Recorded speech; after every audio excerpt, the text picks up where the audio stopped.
Hello, I'm Melissa from Northline Express, and in this video I'll be talking about how to keep your wood stove clean. I'll cover the 4 main areas of your stove that you should focus on and how frequently. I love my wood stove and it works hard for me to keep my home warm and my energy costs down. Over the years I've learned a lot about caring for wood stoves, and I'd like to share that information with you as well so that your job can be easier and you can help keep your wood stove going when you need it to. The 4 main areas of your stove that you'll want to pay attention to are the exterior, the interior, the flue, and the glass door. I'll start first by talking about the exterior of your stove and how often you'll need to clean it and what you'll need to clean it. Obviously, if you spill something on your wood stove, you should clean it up right away. Just remember, if you're burning with your stove at the time, it will be hot, so use caution with wiping it off, as well as consideration when you use something to wipe it off with.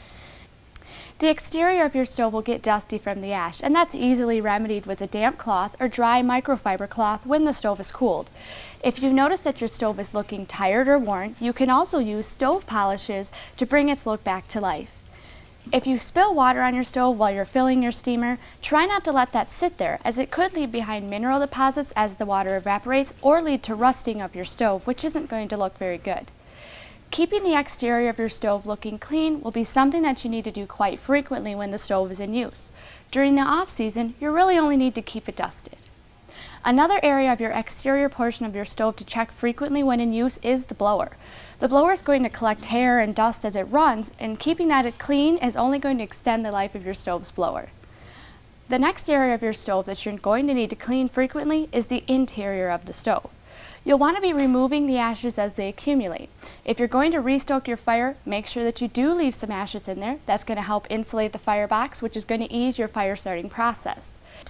If you're not going to be burning, then you should completely remove the ashes and dispose of them safely.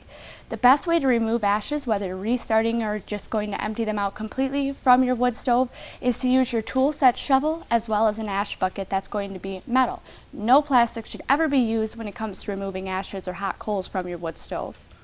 I also recommend having an ash vacuum. This is going to be the only safe way that you can suck up cool ashes from your firebox or your hearth area. Don't ever try and use your household vacuum. That's a great way to set your vacuum on fire and end up buying a new one.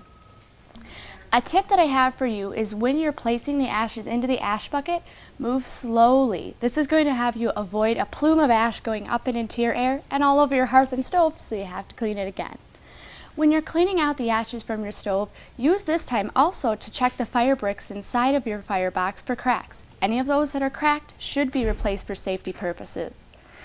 Another area that's very important to keep clean is the flue or chimney of your wood stove. If you're a frequent burner, it's recommended that you're cleaning your chimney 1 to 2 times during the winter or when you're frequently using it. And I know it's unsafe to get on your roof and clean your chimney from the top down in the winter because of snow on your roof, but there are products like Creo bags that allow you to clean your chimney from the bottom up and catch the mess in a contained bag so you don't have a big mess on your hands. Cleaning your chimney is vital because dangerous creosote buildup in chimneys is the #1 cause of chimney fires in the United States, and creosote buildup is practically unavoidable if you're burning wood. But you can help keep the creosote levels down while you're burning by using products like ACS creosote remover and spraying it on your fire, or using another form, which is a toss-in creosote remover. These are going to help make those particles form less and make them easier when you do clean your chimney. The final important area of your wood stove to keep clean is the glass door. Not only will this allow you to enjoy the beautiful dancing flames, but keeping the glass clean is also going to increase the heat output of your stove. Did you know that just 1/32 inch of soot buildup on the glass door is the equivalent insulating factor of 2 inches of asbestos insulation? It is, and that's crazy, but it is really going to cut down the heat output of your stove that much.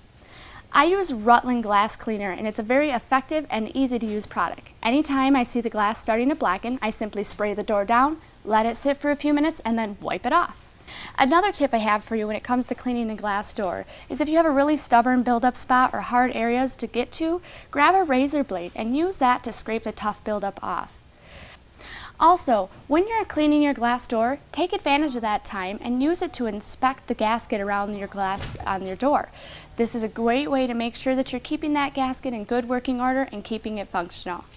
I hope you found these tips helpful, but if you've got questions about cleaning your wood stove or any of the products that I've recommended, please give us a call at 866-667-8454.